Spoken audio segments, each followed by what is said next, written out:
Energy drinks, आखिर इनके बारे में इतनी बातें क्यों होती हैं? चलिए समझते हैं इनका असर और नियम। यूरोप में 68% टीनेजर्स एनर्जी ड्रिंक्स पीते हैं।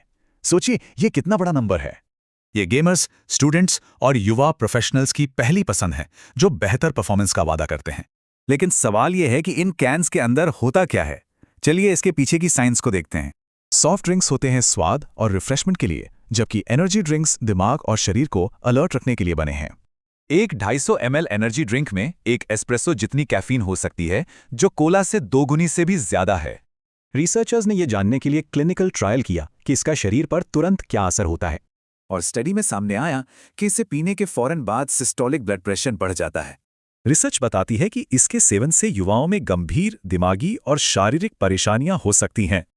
अब स्वास्थ्य की इन चिंताओं के बीच चलिए भारत की एक दिलचस्प केस स्टडी देखते हैं कि कैसे कुछ ही सालों में इंडियन मार्केट पूरी तरह से बदल गया।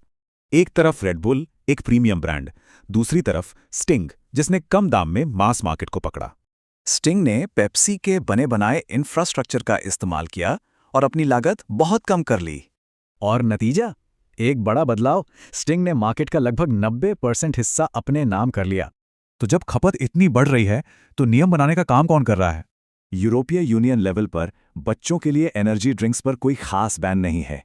वहां का मुख्य नियम बस इतना है कि हाई कैफीन ड्रिंक्स पर एक वार्निंग लेबल लगाना जरूरी है।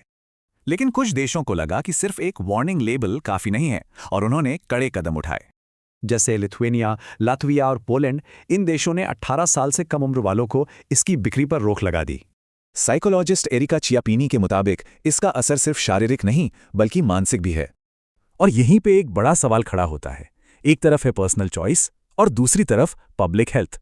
तो कॉर्पोरेट स्ट्रैटेजी और लोगों की सेहत, इनके बीच सही बैलेंस आखिर कहाँ है?